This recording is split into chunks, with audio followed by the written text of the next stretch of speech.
The Academic and Grant Writing Enclave, AGE, with her slogan, Elevating Academic Excellence, Fostering Global Collaboration, is a research-based institute that provides training and mentorship for aspirants who want to improve their academic and grant writing skills. Her mission is to empower the global academic community through expert mentorship and training in academic and grant writing, promoting excellence, ethical standards, and collaborative scholarship. AGE is committed to skill development, community building, and fostering international academic partnerships. Since our establishment on 13th December 2023, AGE has rapidly ascended to prominence, transcending geographical confines and disseminating academic excellence across continents. Each program has trained over 14,000 participants, over 1,050 institutions so far, and has an impact and footprint in over 110 countries, over 480 academic professors, 7,000 PhD holders, 700 staff from across 200 NGOs have benefited from our training. Amongst the various services AGE offers is the AGE Academies. The AGE Academy provides a wide range of educational programs to the needs of individuals at different stages of their academic and professional journeys. These include the Academic Writers Academy.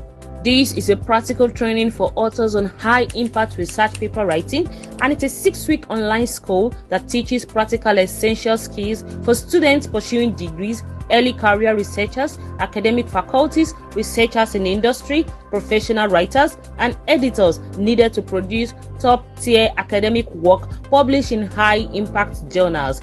The Academic Writers Academy cover a variety of modules, and the key takeaways: participants will be guided to complete the first draft of their research or review papers by the course's conclusion. Course materials and video recordings will be shared to all participants to go through at their own learning pace. Upon successful completion, participants will receive certificates accredited by ISO, IAF, and IAS. Hurry now to www.academicenclave.org/AWA. The Data Mastery course is an 8-week immersive journey into the world of data empowerment. Our comprehensive course, Data Mastery from Collection to Analysis, is designed to equip participants with the essential skills and tools needed to streamline survey data collection, master data analysis techniques, and harness the power of statistical software tools like Python, Excel, SPSS, R, COBOL Toolbox, GraphPad Prism, Origi Pro, SQL for advanced data analysis and insightful interpretation. And of course, we offer free 1-week software installation guidance to equip you and get you ready for your data journey. Upon successful completion, participants will receive certificates accredited by ISO, IAF, and IAS. Quickly log on to www.academicenclave.org/DAA to register now.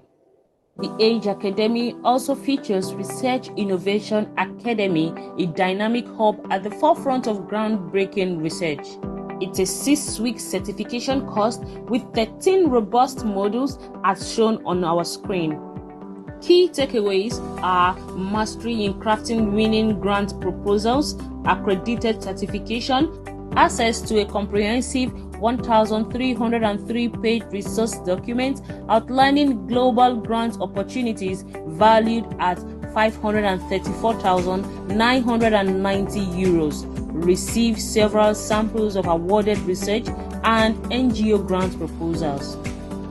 At the Research Innovation Academy, we empower researchers to tap into their creative wellspring and turn innovative concepts into tangible outcomes. Register now at www.academicenclave.org/RIA.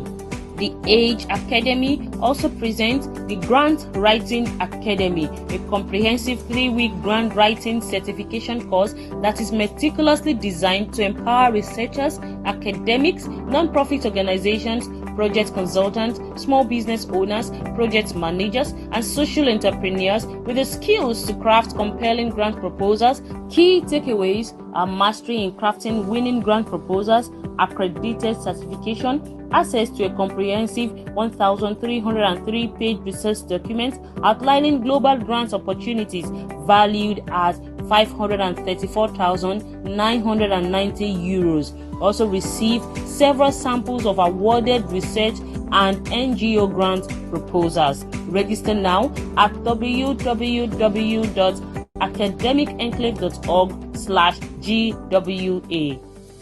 AGE also offers consultancy services on research design, methodology and data analysis, grant proposal writing, review and policy advisory, pharmaceutical, medical and biotechnology development, academic writing and publication support, educational innovation, curriculum design and reform, leadership development and professional growth, technology integration and digital solutions, impact assessment and program evaluation, interdisciplinary research collaboration and networking, management consulting and strategic advisory, specialized consultancy teams. AGE offers educational webinars, which is central to our mission of equipping researchers, academics, and grant writers with essential skills and knowledge. These monthly sessions connect participants with industry experts, offering practical tools and insights on the latest trends and innovations. The Academic and Grant Writing Enclave, AGE, has also grown to have a society. The Academic and Grant Writers Enclave Society operates as a vital subsidiary of the Academic and Grant Writing Enclave. The society is a thriving community dedicated to fostering excellence in academic and grant writing. Her mission is to support and enhance the capabilities of academic and grant writers through collaborative efforts, providing access to a network of professionals, educational workshops, and a wealth of shared resources. You should consider joining AGE today for expert guidance, international reach, skills development, collaborative learning and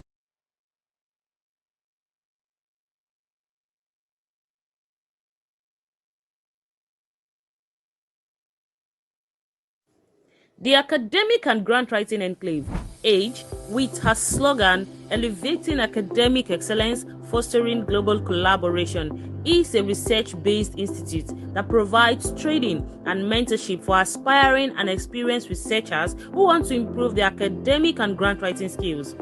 Her mission is to empower the global academic community through expert mentorship and training in academic and grant writing, promoting excellence, ethical standards, and collaborative scholarship. AGE is committed to skill development, community building, and fostering international academic partnerships. Since our establishment on 13th December 2023, AGE has rapidly ascended to prominence, transcending geographical confines and disseminating academic excellence across continents. Each program has trained over 14,000 participants, over 1,050 institutions so far, and has an impact and footprint in over 110 countries, over 480 academic professors, 7,000 PhD holders, 700 staff from across 200 NGOs have benefited from our training. Amongst the various services AGE offers is the AGE Academies. The AGE Academy provides a wide range of educational programs and resources tailored to the needs of individuals at different stages of their academic and professional journeys. These include the Academic Writers Academy. This is a practical training for authors on high-impact research paper writing, and it's a 6-week online school that teaches practical essential skills for students pursuing degrees, early career researchers, academic faculties, researchers in industry, professional writers, and editors needed to produce top-tier academic work published in high-impact journals. The Academic Writers Academy cover a variety of modules, and the key takeaways: participants will be guided to complete the first draft of their research or review papers by the course's conclusion. Course materials and video recordings will be shared to all participants to go through at their own learning pace. Upon successful completion, participants will receive certificates accredited by ISO, IAF, and IAS. Hurry now to www.academicenclave.org/AWA. The Data Mastery course is an 8-week immersive journey into the world of data empowerment. Our comprehensive course, Data Mastery from Collection to Analysis, is designed to equip participants with the essential skills and tools needed to streamline survey data collection, master data analysis techniques, and enhance the power of statistical software tools like Python, Excel, SPSS, R, COBOL Toolbox, GraphPad Prism, Origi Pro, SQL for advanced data analysis and insightful interpretation. And of course, we offer free 1-week software installation guidance to equip you and get you ready for your data journey. Upon successful completion, participants will receive certificates accredited by ISO, IAF, and IAS. Quickly log on to www.academicenclave.org/DAA to register now. The Age Academy also features Research Innovation Academy, a dynamic hub at the forefront of groundbreaking research. It's a 6-week certification course with 13 robust modules as shown on our screen. Key takeaways are mastery in crafting winning grant proposals, accredited certification, access to a comprehensive 1,303-page resource document outlining global grant opportunities valued at €534,990. Receive several samples of awarded research and NGO grant proposals. At the Research Innovation Academy, we empower researchers to tap into their creative wellspring and turn innovative concepts into tangible outcomes. Register now at www.academicenclave.org/RIA.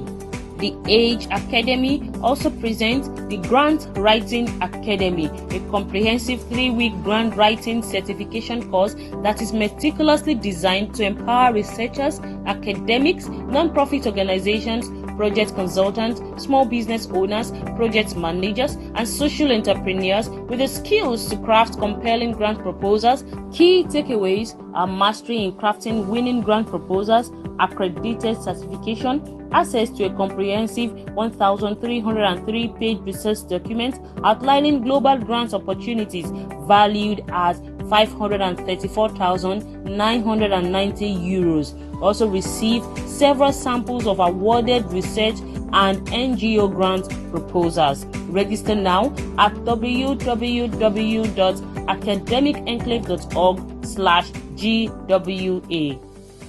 Age also offers consultancy services on research design, methodology and data analysis, grant proposal writing, review and policy advisory, pharmaceutical, medical and biotechnology development, academic writing and publication support, educational innovation, curriculum design and reform, leadership development and professional growth, technology integration and digital solutions, impact assessment and program evaluation, interdisciplinary research collaboration and networking, management consulting and strategic advisory, specialized consultancy teams.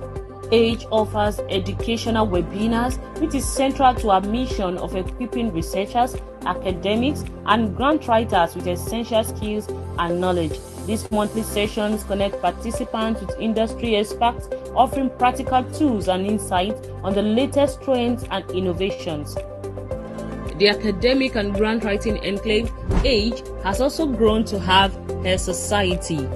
The Academic and Grant Writers Enclave Society operates as a vital subsidiary of the Academic and Grant Writing Enclave. The society is a thriving community dedicated to fostering excellence in academic and grant writing. Her mission is to support and enhance the capabilities of academic and grant writers, through collaborative efforts, providing access to a network of professionals, educational workshops, and a wealth of shared resources. You should consider joining AGE today for expert guidance, international reach, skills development, collaborative learning environment.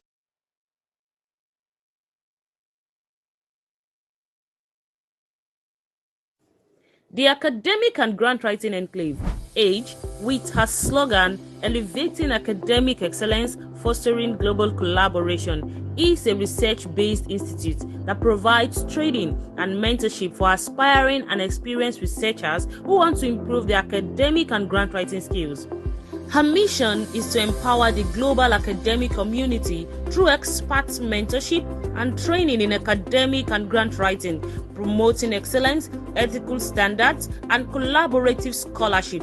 AGE is committed to skill development, community building, and fostering international academic partnerships. Since her establishment on 13th December 2023, AGE has rapidly ascended to prominence, transcending geographical confines and disseminating academic excellence across continents. Each program has trained over 14,000 participants, over 1,050 institutions so far, and has an impact and footprint in over 110 countries, over 480 academic professors, 7,000 PhD holders, 700 staff from across 200 NGOs have benefited from our training. Amongst the various services AGE offers is the AGE Academies. The AGE Academy provides a wide range of educational programs and resources tailored to the needs of individuals at different stages of their academic and professional journeys. These include the Academic Writers Academy. This is a practical training for authors on high-impact research paper writing, and it's a 6-week online school that teaches practical essential skills for students pursuing degrees, early career researchers, academic faculties, researchers in industry, professional writers, and editors needed to produce top-tier academic work published in high-impact journals. The Academic Writers Academy cover a variety of modules, and the key takeaways: participants will be guided to complete the first draft of their research or review papers by the course's conclusion. Course materials and video recordings will be shared to all participants to go through at their own learning pace. Upon successful completion, participants will receive certificates accredited by ISO, IAF, and IAS. Hurry now to www.academicenclave.org/AWA. The Data Mastery course is an 8-week immersive journey into the world of data empowerment. Our comprehensive course, Data Mastery from Collection to Analysis, is designed to equip participants with the essential skills and tools needed to streamline survey data collection, master data analysis techniques, and enhance the power of statistical software tools like Python, Excel, SPSS, R, COBOL Toolbox, GraphPad Prism, Origi Pro, SQL for advanced data analysis and insightful interpretation. And of course, we offer free 1-week software installation guidance to equip you and get you ready for your data journey. Upon successful completion, participants will receive certificates accredited by ISO, IAF, and IAS. Quickly log on to www.academicenclave.org/DAA to register now. The AGE Academy also features Research Innovation Academy, a dynamic hub at the forefront of groundbreaking research. It's a 6-week certification course with 13 robust modules as shown on our screen. Key takeaways are mastery in crafting winning grant proposals, accredited certification, access to a comprehensive 1,303-page resource document outlining global grant opportunities valued at €534,990. Receive several sample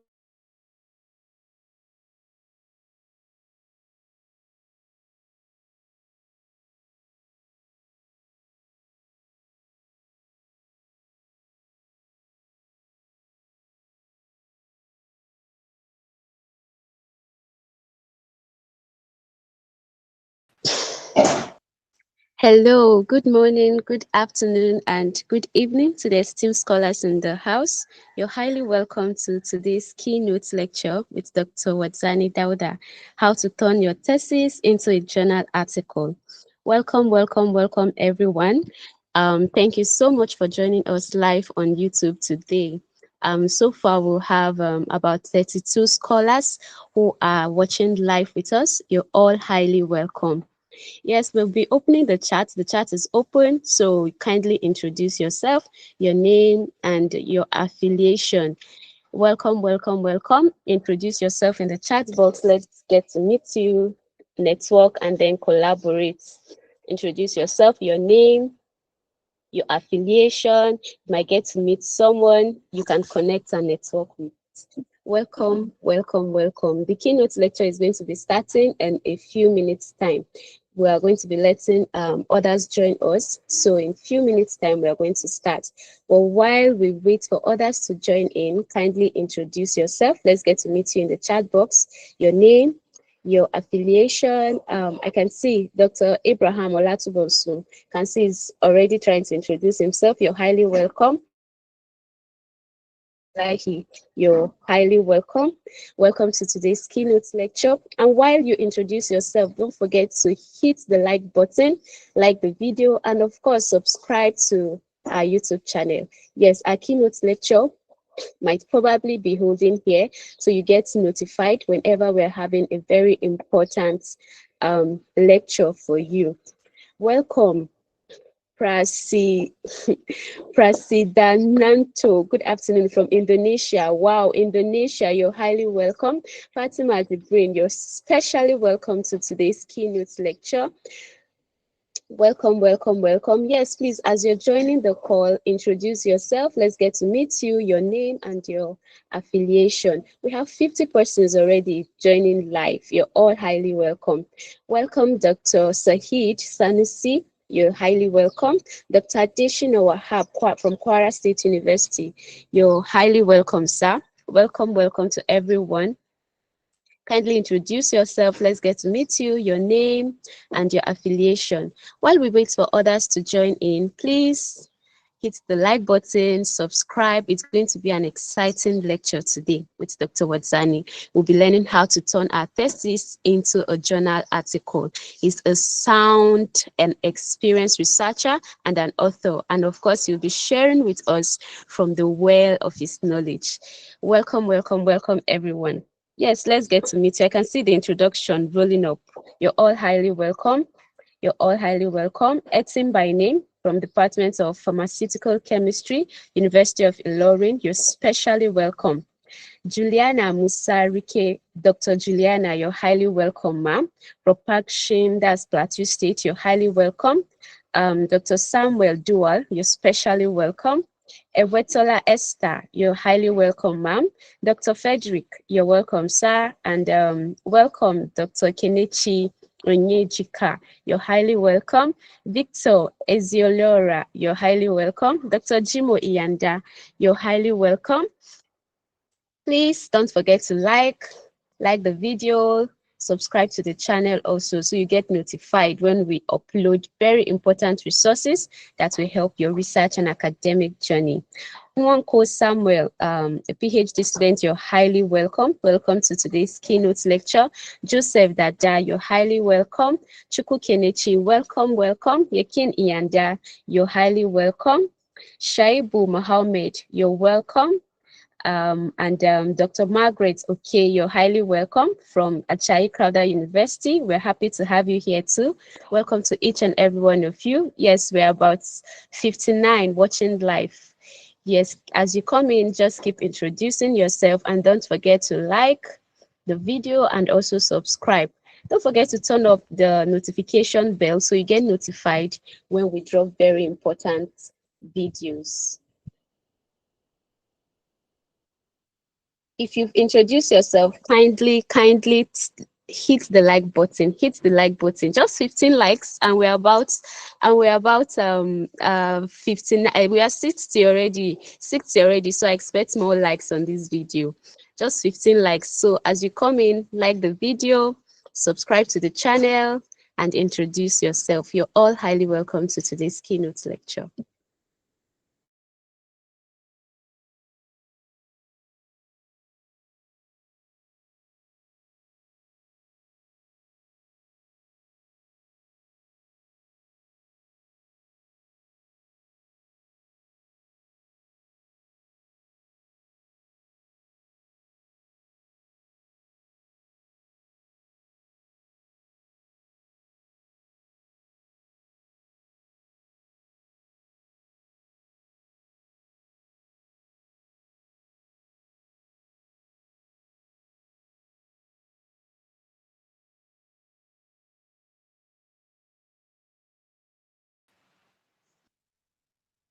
Yes, you're all highly welcome to today's keynote lecture, How to Turn Your Thesis into a Journal Article with Dr. Wadzani Dauda. Keep introducing yourself. Yes, the likes have gone up. Thank you so very much. You're all highly welcome. Keep introducing yourself. Let's get to meet you. To our distinguished guest, Professor Isaac Abirejo, you're highly welcome from the Institute for Entrepreneurship and Development Studies, Obafemi Awolowo University, Ile-Ife. You're highly welcome, sir. We recognize you. So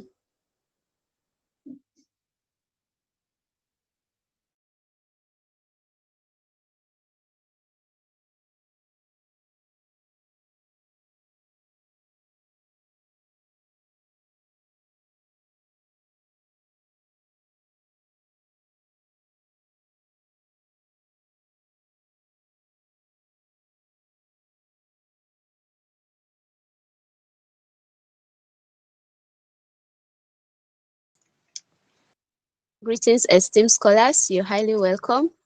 Dr. Umba for Fidelia, you're welcome. Ibukunle Balumi, you're welcome. Senyi Edith from Abubakar Tafawa Balewa University, you're highly welcome. Dr. Folorun Shaw, you're welcome, sir. Festus Obele, you're welcome, sir. Billy David Ubanus from the School of Postgraduate Studies, you're highly welcome, sir. And Adeyeye Munira Tokoyemi, you're welcome, ma'am. Dr. Chimeze Enyoko, you're welcome, doctor. Hassan Sharif, you're highly welcome. Usman Musa, you're highly welcome. And then welcome to Ogbu Onyilo, you're highly welcome. We're glad to have you here also. Uche Okeke, you're welcome. Maganizo Namoto, you're highly welcome. Wow, from Malawi, that's great. You're highly welcome. We have Karim Grace, you're highly welcome. Keep introducing yourself. Dr. Oluchuku Abba, an alumni of Grantwriters Academy. I see you there, ma. You're highly welcome. Festus Moses Onikpide, you're highly welcome. Welcome to Dr. Kajitan Ugwoke, you're highly welcome. Flora Muka, you're welcome, ma'am. Dr. Uche Naokeke, welcome, doctor. Eniakale Adams, you're highly welcome, sir. And welcome to Promise Okwe. Keep introducing yourself as you join the call. You're all highly welcome.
All right. Good morning, good afternoon, and good evening to the esteemed scholars in the house, depending on where and when you're joining the call from. This is the Academic and Grant Writing Enclave, and this is one of the keynote lecture series we have at Age. Today, we're having Dr. Dauda Wadzani take us on how to turn our thesis into a journal time of learning, and I want to specially recognize all the doctors, all the professors, all the engineers, and the scholarly people in the house today. You're all highly welcome. Your introduction, especially welcome to today's keynote lecture. Thank you so much for joining us. Just before we I want you to take just a minute to like subscribe to our YouTube channel so you get, and also don't forget to turn when vital resources and videos, you get notified and you'll be able to follow through. Thank you so much for coming online. Subscribe and also hit the notification bell. You're highly welcome. We'll commence in few minutes time. And also we have a WhatsApp channel where you can join to get updates and information. We have the Forge Telegram group chats. All those links will be posted in the chat box also. So while we take this few minutes to wait, you can just click on them and then join those important group chats so you don't miss any information coming from the academic and grant writing enclave. Welcome to the scholars. Welcome to today's keynote lecture.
Hello, good morning, good afternoon, and good evening to the esteemed scholars in the house. You're highly welcome to today's keynote lecture series with Dr. Wadzani Dauda.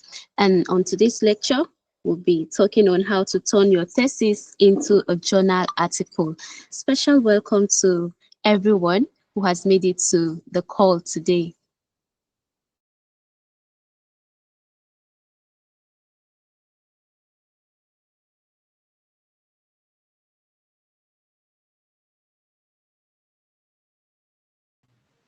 And so a special welcome to everyone. I can see each and every one of you in the chat box, those who have introduced themselves.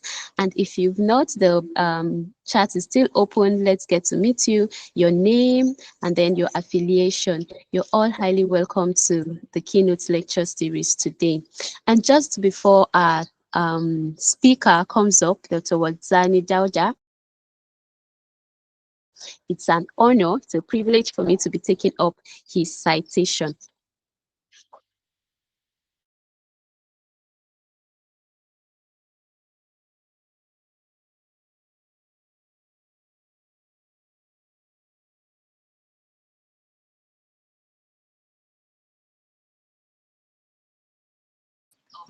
Citation. All right, meet the speaker of the day, Dr. Wadzani Dauda. Dr. Wadzani Dauda Palnam is a researcher, an academic mentor, and life coach, currently serving as a faculty member at the Federal University, Gashua, Nigeria. His illustrious career is marked by over 120 scholarly publications, reflecting his unwavering commitment to advancing scientific discourse. Dr. Dauda holds esteemed positions, including editorial board membership for Frontiers in Genome Editing, PLOS ONE, Springer Nature, Francis, and Elsevier journals. He is ranked Africa's top 10 most published researcher in biological and agricultural sciences by Elsevier Scival/Scopus. Recognized for his scholarly eminence, Dr. Dauda has received accolades and grants from prestigious organizations such as the Bill and Melinda Gates Foundation, UNESCO, Regeneron, American Phytopathological Society, American Society of Microbiology, Department of Biotechnology, India, World Academy of Science, Italy, Tertiary Education Trust Fund, and the prestigious M.J. Tairu Malaka Merit Award for Young Scientists in 2022. In 2025, he received the prestigious APS Jane International Research Award, USA, for his contributions to international plant pathology and food security. Due to the significant nature of Dr. Dauda's research findings and his noteworthy achievements, it is unsurprising that he has been offered postdoctoral positions in esteemed academic research laboratories at Louisiana State University, USA, Hebrew University of Jerusalem, Israel, Masaryk University, Czech Republic, and Indian Institute of Technology, Mandi, India. His extensive research interests encompass diverse domains, including disease detection, mycotoxicology, agricultural microbiology, genome editing, and bioinformatics. Dr. Dauda's intellectual versatility is further highlighted by his membership in renowned societies such as the American Society for Biochemistry and Molecular Biology, International Society for Computational Biology, International Society for Molecular Plant Microbe Interactions, Society for Applied Microbiology, American Phytopathological Society, American Society for Microbiology, the Nigerian Young Academy, and the Royal Society of Biology, UK. He holds the esteemed title of Fellow of the Society for Plant Research, FSPR. Dr. Dauda is the Director of Research and Development at the Academic and Grant Writing Enclave, AGE. Dr. Dauda has been invited as a keynote speaker at various national and international institutions and conferences, including the UNESCO International Center for Biotechnology in Nsukka, Nigeria, Doctoral Academy of Nigeria, National Open University of Nigeria, University of Jos, Nnamdi Azikiwe University, Anamala University, and several others. In fact, let me mention, he was invited yesterday at Kaduna State University.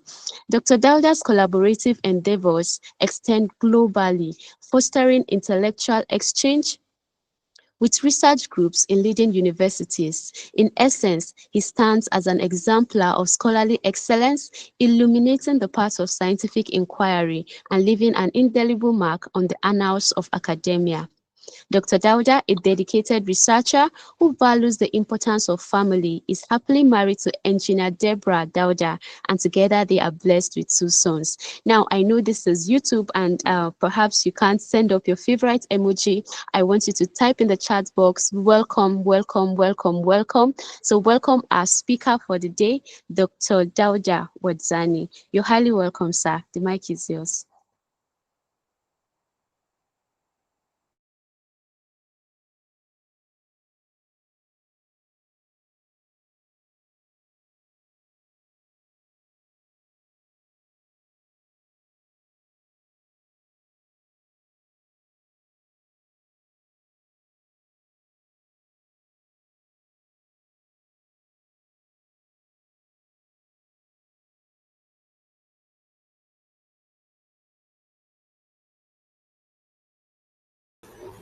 Thank you so much, Grace. I don't know. Can you make me be able to share the slides? Okay, sir.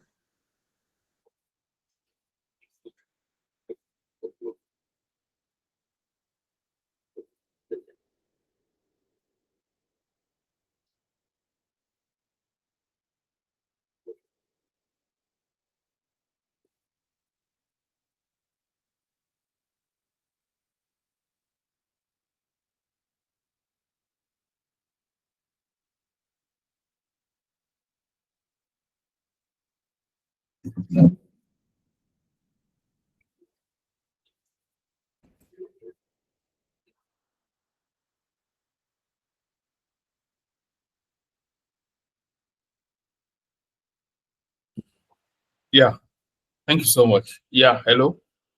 I guess I'm audible, right? Yes, sir. All right. I don't know. Please, is the slide on? Yes, the slide is up, sir. The slide is up.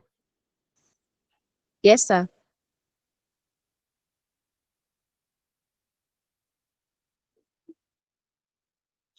All right. So once again, thank you so much for the introduction, and thanks to the distinguished guest, Professor Isaac, who is here, coordinator. And thanks to everyone who is also here, all the people who took out their time this morning to be with us this morning on this discussion. Now, in this call, there are different categories of people. We have professors who are here that want to sharpen their skills to further help the graduate students, postgraduate students, and sometimes even undergraduate students on some as they brushing up their skills on this topic of discussion. And we also have postgraduate students who could be here to, yeah, I've written my thesis and I'm really stuck on what exactly to do. And we, of course, so different varieties of people on this. And of course, we have consultants, medical doctors who have written several projects, different aspects of work, and some are even from the industry who have done some project and they've been wondering, how do I now start creating, how do I bring out a paper from this thesis? Or now I'll be using the word thesis. There are different ways people are used, whether it is master's, generally say master's thesis, or PhD dissertation, undergraduate project. So, but for this discussion, when I say master's thesis or so, I mean literally all of them. All right. So once again, thank you everyone for being on the call. I guess we will get to have value. So this is the discussion today. Now, the expectation that we all have when we are writing thesis is that it's going to be a great, expectation such that, all right, you have done the work and now it is time to write the thesis, right? And so the thing now is, the reality is that there are times where you have block and you struggle through that a lot. You go through that a lot, and finally you are able to pull it through. And now you pulled it through. It's now a document. You've submitted your thesis, and now your especially if you've gone through the program where you are not really compulsory supposed to write extract journal. Now you have the thesis, and you're wondering, how do I bring out a journal paper from my thesis? So how does that process happen? How does it work? All right. And so that's the core of our today's discussion. How do I come out from this top stage of I've penned down my thesis? How do I extract a journal? Journal means there are theses that you have 2, 3, 4 journals, 5 journals, and all of that. And of course, if you belong to the school of thought or school of salami slicing, you can have plenty journals from a thesis. So you've invested years of work into it, and now the challenge comes because the journals will not accept your thesis in its current form. All right. With the right approach, you can transform that thesis into what is citable. If they give you a cow to eat, you can't just start eating the cow. There's a process of slaughtering, process of disembarkment and all of that. So a thesis basically is a record of training. That's what it really means. Like I said, when I use the word thesis here, I just used it because whether it is thesis, dissertation, project, whatever it is, it's a record of training that you've gone through this training, and this is what a compiled document of that. Well, meanwhile, a research article is a declaration of discovery. That means you have been able to identify something and you are trying to say it of course, as a document also. So the issue has always been how to distill this story, how to bring out this story and not to sound too complicated, because that's what usually happens to a lot of people. So while your thesis generally, but the first thing we need to do is to, if you are putting your, maybe you after this call, you want to have a session with your student you're supervising, the first thing to do is the shift of mindset. Thesis proves you have mastered something, and your examiners are there to prove that mastery. Meanwhile, a research article communicates one clear contribution you have done. So the thing is now you are not trying, you are not focusing on examiners. And like one of my professors do say, who are the people that eventually read your thesis? It's basically you, your supervisor, and the external examiners. You know, last week I got the thesis to invitation from University of South Africa for a PhD thesis to examine, and quite a very bulky document. But as external examiner, I have to read it.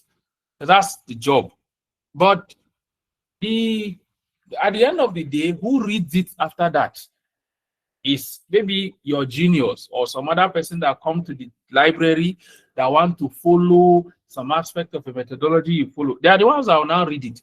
So you should understand that the target audience for thesis and journal are two different target audience. All right. One is examining you to understand how you have mastered something. The other one is they are looking for insight, looking for what did you discover. So choose your core contribution. That's the first thing to do. When you've looked at the whole thesis, the first question you want to ask yourself is, what is the single most important finding here, or findings, as the case might be? Findings or findings are the case. How does it add to existing literature? How does it add to existing body of knowledge? And how does it contribute? What does it do? That's why if you, almost every thesis examination, they will ask you, what is your contribution to knowledge? That is always there. And why should others care? So that is just, like I put a clause here, one strong paper is better than so many diluted ones. The era have gone now where people, you know, someone in my research group recently, he should be here on the call. We were, the team leader just sent me a journal, and I looked at the journal and I saw my name, and I was asking him, and I asked a question. I said, does this person, you mean this person is still publishing in this kind of journals at this era? You know, the era has actually moved beyond just just doing publication for publication's sake. It has become a global village. So the era of cutting, do multiple papers for volume. Like I was giving the illustration yesterday at Kaduna State University. You do effect of methanol extract on cockroach leg, then effect of methanol extract on cockroach intestine, then effect of cockroach extract, methanol extract on cockroach eyes, then effect of methanol extract on cockroach heart. You know, then all of them are now papers.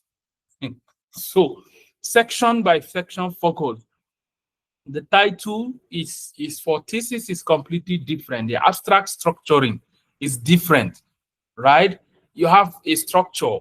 The introduction is, of course, different from how you put in your thesis, your thesis. And of course, the methods, enough detail for replication. Nobody is looking for excess, right? The result, because from the single story, don't forget what I started saying.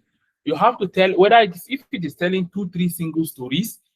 I will talk about that in detail, but this is just a clear, I'm just giving a general overview now. You have to pick them from one story. Which story did you exactly tell at the end of the day, and how many of them? Usually the trick is from your research question to your objectives, then it goes on like that. So if you have 2-3 stories, 3 stories, whatever it is, you have to itemize them storyline by storyline. So it follows a single parallel, right? So I'll give you some quick differences between the two, because that actually helps. Because that's one reason why a lot of people really get stuck of how to even really start this thing. How do I start it?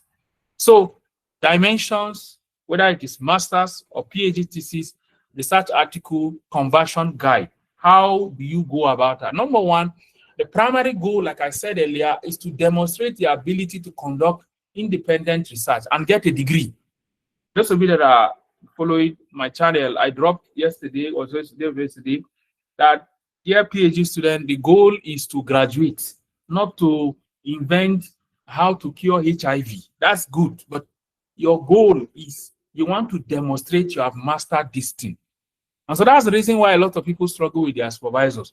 Their supervisor is telling you, let's focus on this direction. And for you, you are arguing that no, you can't go this direction. And you keep dragging, and you'll be whiling away time. Before you know, 5 years, 6 years, 10 years have gone. I remember a very sad story of someone one time. I knew the person very well. He was doing PhD, and he was always arguing with it. He was a first-class student. He was doing PhD, always arguing with his professor. No, I think his own is even a master's. Arguing, and the supervisor was bent on what he wants him to do. He must do this angle. The young man insisted he will not do it. The last time, I think that guy finished PhD in the 8th year. 8 years doing PhD. Someone that finished his first class in his first degree. So those things happen. You are demonstrating mastery. For research article, you are contributing a message, either a novel finding, or you are contributing to the body of knowledge or literature, or you are synthesizing literature as it happens with systematic review, metadata analysis, and the likes of it. So the guidance there is from the goal. That's where it starts from. Identify the single strongest research question and contribution. Then keep it aside. Keep the next one. Keep the next one. Keep the next one. That's the first thing to do. 2, understand length of each. For thesis, can have 20, 60,000 words and 100 to 300 pages. And like my own PhD thesis was about 320 something pages. All right. But for this article, actually within 4,000, 8,000. In fact, some journals these days will compare to you, it must be 5,000 or must. So how do you start that? You have to take out redundancies, appendix, and all those so much details that are in the thesis. So that is the first the line to think about. 1, don't forget, I said from the goal, you have to, I started from mindset, then I talked about the goal of the research of the thesis, and the goal of the master's. The next one is the length. Understand that you are not writing in each goal, you are not writing everything in your thesis. No, it's the length is not as exhaustive. Next is audience. Who are the audience for your thesis? It's your supervisors, like I said, it's an examiner that will sit down to go through every detail. You see the cartoon here, the other guy is asking, it's a kind of depressing. We have spent 3 years on this research paper and nobody, and probably only 10 people in the world have ever read it. We are not even talking about citations. Because if you write so confused, jump up so many things put together, you lose your audience. So the thing is, you want to understand that the audience for thesis are selected people. The audience for a research article are the global community. Those are your audience. And so the guide there, the conversion guide, is reframing writing from peers who are unfamiliar with the project. So because your examiner, your supervisor knows your work, your external examiner knows the work and all of that. So you have to really understand that the people you are now writing to are a different set of people altogether. What's the focus? For this, the focus is usually broad. You are trying to show you've understood the theory, the previous knowledge, and so your literature review is exhaustive. You are describing that, talking about these and all of that. For research paper, you are narrowing down to a precise gap, what you eat. So you need to trim to get single contribution. Next in the line of discussion. So because they see a lot, what we need to understand something here. You know, there's a difference between trying to buttress or support additional experiment to validate what you found out, and another one where you are trying to put in everything together. Classical example. For instance, someone did a thesis on let's say effect of particular drug on pregnant women or whatever. Now, maybe in that thesis, the first objective could be the general survey and all of that, the data collection and all of that. The second one could be the introduction of the drug and all of that. So you know that if you are using drug to pregnant women, pregnancy is a 9-month duration. So which time is it? First trimester, second trimester, third trimester? So these are how you will understand how to know which story are you telling. All right. So there's a difference between somebody pulling, let's say that is the whole project. Let's say for someone who is doing his residency, medicine, that is your work. And you've looked at those women, those your sample, those the patients now, you've looked at them from when they conceive till when they put to bed. How many? 3 trimesters. Now, there's a difference between someone could want to focus on publishing one paper on this effect of this drug on first trimester pregnant women. It will go to a journal, right, with good findings that you've discovered. Next, then after some time, you do another one on what you call the second trimester. And third one is what? Do another one on third trimester. Now, those are 3 journals, right? Meanwhile, another person who wants to target, let's say, a big journal, in good pregnancy journal or whatever journal now, gynecology, any of those journals, may want to write a detailed whatever study and all of that, timelines from conception till birth. And the person could pull in all those 3 trimesters together into one and look at the effect of the drug in question. You see, that is different. It's different from the person who is trying to, all right, you've looked at this drug, but in the administration of the drug, the person also tried to, add up in the pregnant women. They were, maybe the person, instead of just applying for pregnant women, you also applied to another class of people. Maybe women who have not conceived, or women who have, different things, or women who go through different conception routes. So these are, there's a difference. If you combine all the things together into one, you lose your audience, because the people that will be keen on knowing so much detail about that drug throughout the trimesters may lose it if you add up another class of people. So get to understand the two difference between the two. For literature review in your thesis, you have dozens, so many pages. Generally, for literature review, there's no literature review in research article. It comes under second, third paragraph in your introduction. That's where it comes to. Usually, it's 1 to 3 paragraphs, and references are very little. So you retain only things which are directly tied to the gap in question. Don't forget. So you see this guy writing the literature review, there's always a lot of things around. But at the end of the day, you have to really streamline. In your method section, you have pool of things together. In your research article, that story you picked, you follow the methods you've used to go through the experiment. In the method, you now summarize, you try to get that method and follow it through a parallel. Now understand, for instance, now let me explain what I meant here. In your method, let's say your method 3.1 is sample collection, how you collected the sample.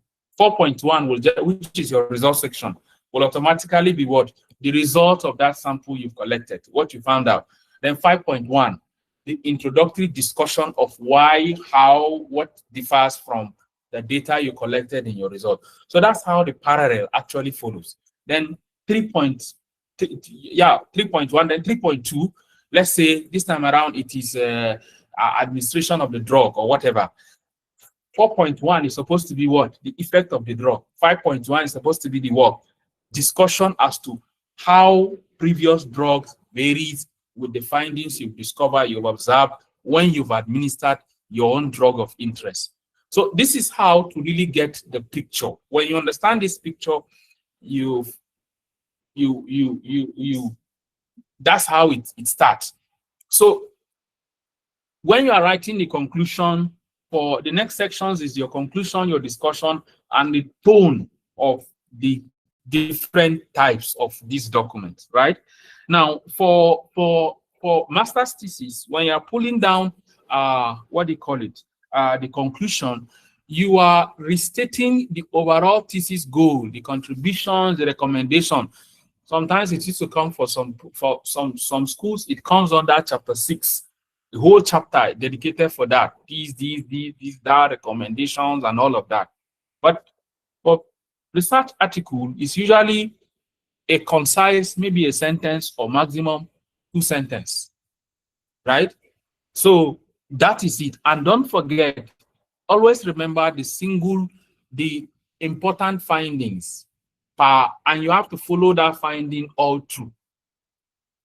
So with this mindset, you could tell when you're ready to write a paper, because that's a common question a lot of postgraduate students do. When do I know when to write a paper? You know when to write a paper when your story, the story you are trying to tell in the overall picture, you are getting an interesting conclusion from one aspect of the story.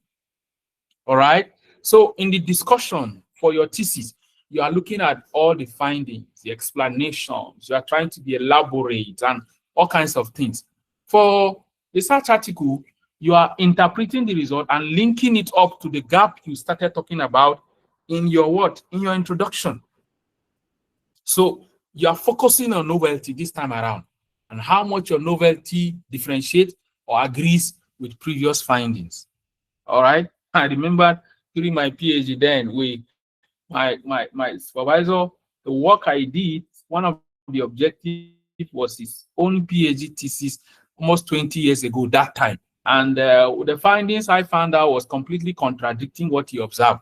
And I remember the way I was writing the discussion section of that first paper. So initially, when he read it, he came back. So one of the things, see that the way you wrote it, that if his own supervisor, who is still alive, if you read it, you feel disappointed because the man is already old that time.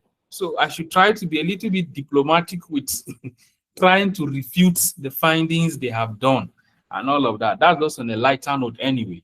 But in your discussion for your novel findings or what you found out, you want to really compare it with what has been done before. And that's why everything connects to authenticity. Everything connects to how much you have been able to follow guidelines.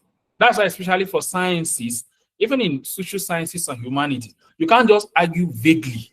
You can't just argue blindly. You can't just, even in mathematics, you can't just come up with a theory vague. It's not possible. So that is why the fundamentals are there. If you didn't follow the fundamentals, then there is no novel finding you are going to talk about anywhere. So the tone for master's or PhD thesis or whatever undergraduate is formal, student-centered. This thesis aims to, for research question, the tonation is usually, this study shows, in this study we found out, here we observe, and all of that. So these are the general things that differentiate these two things down to their tone level. The next section, which is not too much, which of course is a bit clear, is the reference and ownership sections of the two. For a master's thesis or a master's dissertation now, the references are usually very exhaustive. It can be up to 300 or even more than that. But for research article, they are generally compressed, 25, less than that, sometimes 30. Or in fact, sometimes the journal will tell you it cannot be more than this number, and you have to follow it. But don't forget what I said earlier. You are telling a story that has a conclusion. You see, once you get it from this lane, even from the onset when you started setting up the experiment, you could tell how the story is going to be. Yeah. So for ownership, documents of training and fulfillment of academic requirements, that's what it fulfills for thesis. For research articles, the aim is you are trying to show that yeah, you have made contribution, you have done this. And so the question is, you have to position yourself as someone who is advancing knowledge, you know, not just you are demonstrating your ability. I used to say this joke: first paper I submitted, when I submitted it, then I know they will reject it, but I just wanted to see how it feels like to have your paper submitted to Nature Journal. That was my undergraduate work that time. I just sent it, and it took 6 months. And I still remember the comment the editor used, said that this paper is looking like a protocol that was followed from a normal undergraduate lab manual. That was the language you used. So, because of course that was the very rudimentary work to start with. So the take home from all of this discussion is, if you are, let's say after this call now, you have your postgraduate, undergraduate. Let me not use the word undergraduate student because they are literally just trying to find their way out. Masters or postgraduate student or whatever category. The first question you will want to ask yourself is, what is your core contribution? Single most important finding in your thesis. That is it. And you look at your objective. From your objective 1, what was the main finding? What did you really find out? Because sometimes from one objective, you can have 2, 3 good papers. That is true. And sometimes from objective 1, even down to objective 2, you will not be able to find how to carve out a paper, even after merging the 2 objectives. I mean, a good paper anyway. So the first thing is, what are your most important findings? You pen them down. Then how does this add to existing body of knowledge? All right. Once you've answered this question, the rest is structuring. So let's do a case study so that I can bring home this lesson to us. Let's say we are doing a thesis. All of us here, we did a thesis. Or let me use Mr. X, Mr. A. If I say Mr. X now, that's a very bad illustration. Mr. X or Mrs. X did a thesis, and the thesis is titled Evaluation of Online Webinar or Researcher Skill Development. That's a topic. Now, if you look at this topic, what are the likely things you're going to find out? Is evaluation means there's a method you follow. Which common method? Because of time, I will have made the thing a bit interactive, but I want to save time. So, evaluation. Which method of evaluation? There are different methods of evaluation. Was it sample? Was it questionnaire? Was it secondary data? Was it primary data? There are different things that will happen here. Online webinars on research skill development. The root word again here is the online webinar. Research skill development. What kind of skills? Researcher skills have so many skills researchers would need for the development. Either it is in grant writing as a skill, research paper writing as a skill, data analysis as a skill, research commercialization, academic branding, all kinds of things. They are all skill sets. So it's a broad discussion, right, from this. But one thing is sure, the person will obviously be evaluating, and should be evaluating not animals. Human beings should be evaluating. Should be evaluating not students, but researchers. So these are the things you will, excuse me, from the thesis, you could see. So I put a clause here. A thesis is like a whole wardrobe, many clothes with many styles. And God help you, if it is a female, in that many styles, there are many sub-styles inside. And in each sub-style, there are other sub-styles also. So in research article is like choosing one outfit for a special event. The outfit that the woman will go for her, what do you call it, executive meeting. The one should go for family meeting.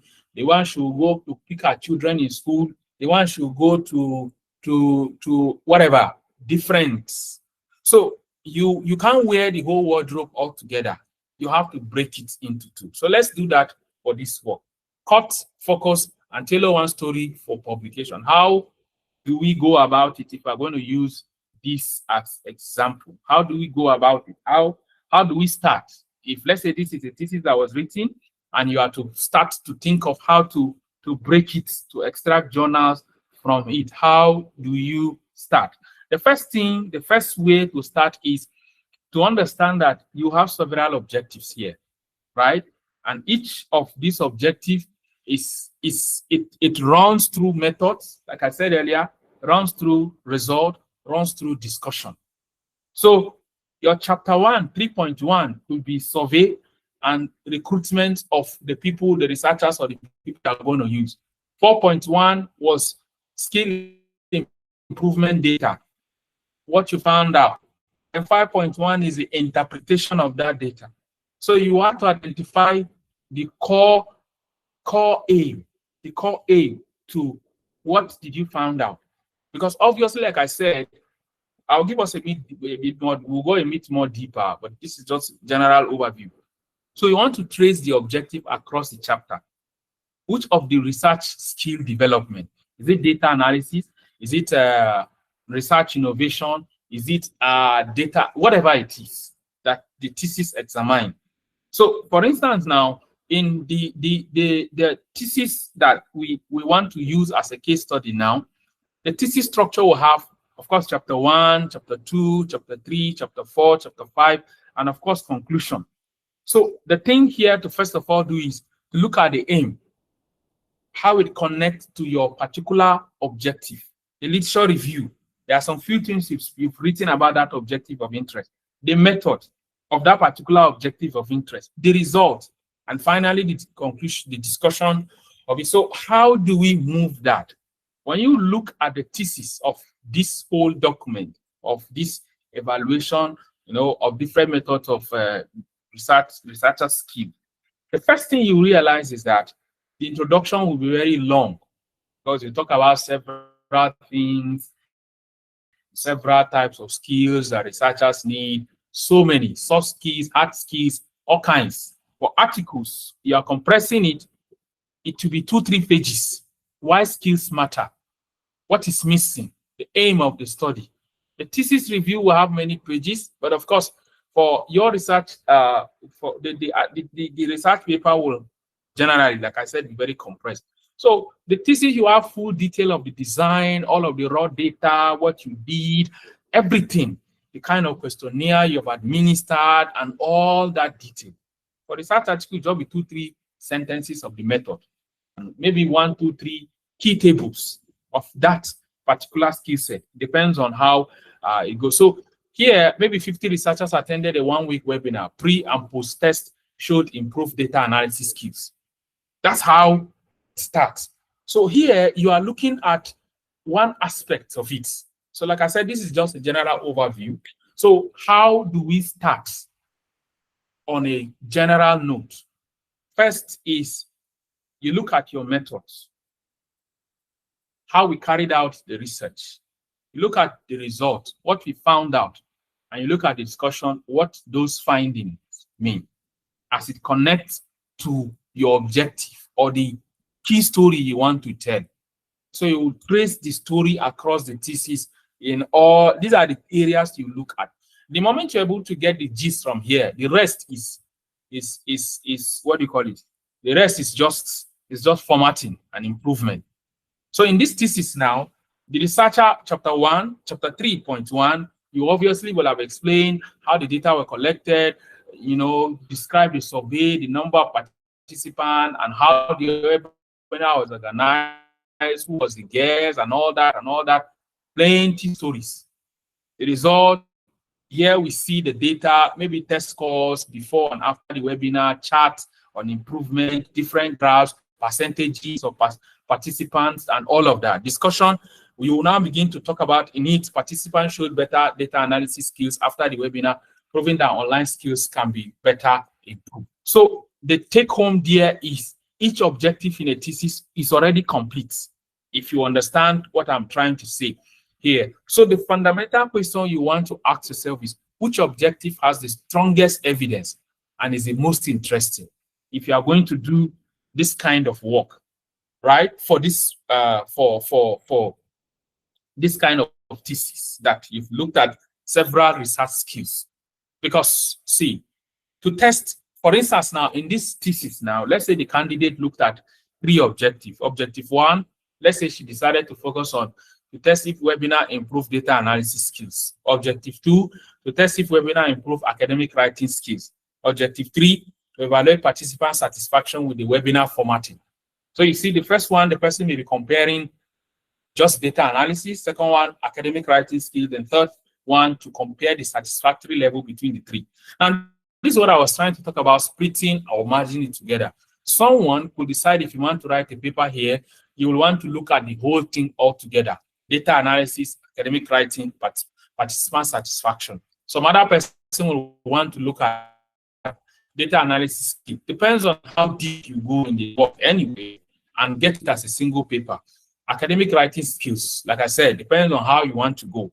Then the third one could be a comparative between the 2 methods, right? So this is, I use this example because it will connect to everybody. Because if I use from my area, if you try to publish all 3 together, I will lose my audience. So if you put all of those things together and say you want to lump it up together, it can be confusing. So, but like I said, depends on how deep you went in the work. If your work was just very distant, then you may likely, if you are looking for a good journal to send this work, you might want to.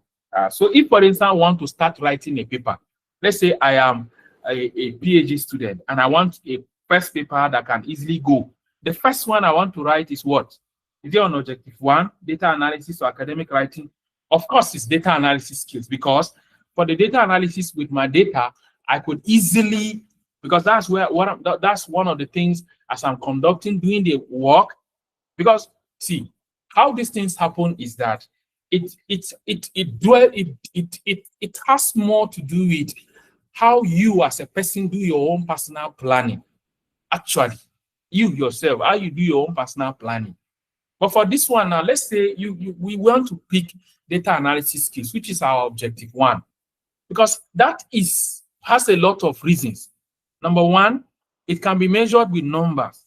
And as you are doing it, because academic writing skills, if you are doing it, the people will have to, your audience will have to go through the training, will have to wait until, you will get their positive or negative feedback. But for you to see whether that thing have really been translated, you have to wait for them to submit a paper, get reviewers' comment, and so. But data analysis can give you a raw data, analyze it, and give results. There and then you can assess them. And if it is your thesis, you are doing it, that's already a conclusive work that you can start putting up an article. So it saves you energy, not to be waiting until the whole thing is all put together, right? So choosing this single objective is clear, because the introduction, like I said, you talk about what? Let's say you pick objective 1. You go to the introduction. Obviously, you have talked about it somewhere. Why data analysis skills matter. In your methodology, how you measured the effect of the webinar. What did you do? How did you do it? Was it that you gave them a test? Was it that you gave them a task? Was it that you gave them a read data? What did you do? What does the data show in their skill improvement? And how did you do the measurement? Your discussion, you will now dwell on what this result mean for training researchers in future. So with 1 or 2 sentences about the importance of and how it improves, this is now the cloth you will cut into a well-tailored research article. So with this now, you've already known what to do. Once you can answer this question, you can leave the meeting now and go, because that's all. It summarizes everything I'm going to say subsequently, because that traces it. So you trace that data analysis skill, you test it, you trace it across objective, you look at the whole overall picture, what it tells. Because the thesis will generally introduce the overall problem. So you look at the overall thesis, how did you talk about data analysis, lack of data analysis skills, and what have you, and what have you. So in this article, this becomes the main question, to evaluate if online webinars improve data analysis skills of researchers. All right? Then next, literature review. Research paper doesn't have literature review, but like I said, it comes under the introductory section of the work. So you look only on the part that talks about data analysis. All the other ones that you were talking about in your thesis about academic writing, you keep them aside. You focus on the data analysis. And I hope when I'm making this illustration, you can connect it to your own work that you did. All right? Because of the multidisciplinary nature of the audience that are on this call. So you keep it concise, you keep it precise and direct. You come under your method. From your literature, you go to the exact places to talk about data analysis. Then you come to your method. That's the method. Because in the thesis, you are talking about detail, how the participants were recruited, how the webinar was delivered, which time the webinar started. It started by 10 o'clock, it ended by this. There was a little distraction, and you are telling all the story. In the article, you focus on that area, pick only the ones that are relevant and facts, reduce it into a short summary, number of participants, length of the webinar, type of tests. That's how you did it. The results.